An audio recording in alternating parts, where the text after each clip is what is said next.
बेटे ने प्रॉपर्टी के साथ बूढ़ी मां का भी कर दिया बंटवारा। आपको बता दें, उत्तर प्रदेश के कानपुर में 4 बेटों ने प्रॉपर्टी बांटने के बाद बूढ़ी मां का भी बंटवारा कर लिया है। 89 साल की बुजुर्ग महिला अब 3 महीने चारों बेटों के साथ रहती है। यहाँ तक भी गनीमत थी, मगर उनके बड़े बेटे और पोते ने उनके साथ जमकर मारपीट की। जब यातनाएं हद से ज़्यादा हो गई तो बुधवार को माया देवी पांडे रोती हुई थाने पहुंची। बताया, मेरे 4 बेटे हैं। 8 साल पहले सभी ने मेरा बंटवारा कर दिया था। 3-3 महीने रखने की राजी हुई है और जैसे तैसे रोटी देते हैं। आज मेरे ही घर में मुझे जमकर मारा पीटा जाता है। W1 साकेत नगर में रहने वाली माया देवी पांडे ने किदवाई नगर थाने में FIR लिखवाई है। इसमें उन्होंने कहा है, मेरे पति रामगोपाल पांडे होजरी का काम करते थे। उन्होंने अपनी कमाई से 100 गज का एक मकान बनवाया था। करीब 35 साल पहले उनकी मौत हो गई थी। मेरे 4 बेटे विवेक कुमार, चंद्र प्रकाश, मनोज कुमार और विनय कुमार हैं। पति की मौत के बाद कुछ साल बाद तक सब कुछ ठीक चल रहा था। हम सभी लोग पति के बनवाए घर में ही हंसी खुशी से रहते थे।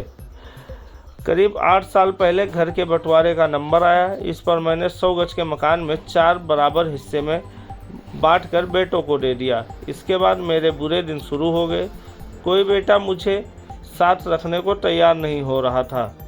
माया देवी ने बताया कि हमारे घर में हर समय एक ही चर्चा होने लगी कि मुझे कौन अपने साथ रखेगा और कौन खिलाएगा।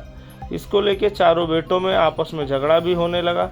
रोज़ के झगड़े के चलते मैंने यह बात बर्रा में रहने वाली अपनी छोटी बेटी विनीता को बताई।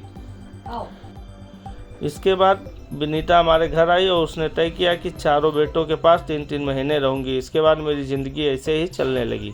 मैं बारी बारी अपने चारों बेटों के पास 3-3 महीने रहने लगी। आजकल मैं अपने बड़े लड़के के पास रह रही हूँ, लेकिन उसका व्यवहार भी मेरे प्रति ठीक नहीं है।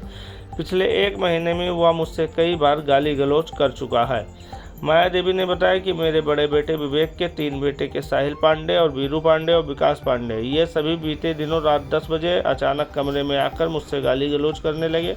मुझे तमाचे मारे, धमकी देते कि तुम्हें छोटे बेटों को भी मार डालेंगे, तुम्हारा वंश खत्म कर देंगे। मेरा बेटा भी अपने बेटों का ही पक्ष ले रहा है। बाबूपुरवा ACP अमरनाथ यादव ने बताया कि वृद्धा के तहरीर ली गई है। उसके बेटे और 3 पोतों के खिलाफ मारपीट, जान से मारने की धमकी देने की रिपोर्ट दर्ज की गई है। जांच के बाद इस पर कार्रवाई की जाएगी। मिर्ज़ापुर की यह कहानी पढ़कर आपको अमिताभ बच्चन की फिल्म बागवान याद आ जाएगा। इसी तरह इसकी भी स्टोरी है। देखना है कि अब प्रशासन क्या कर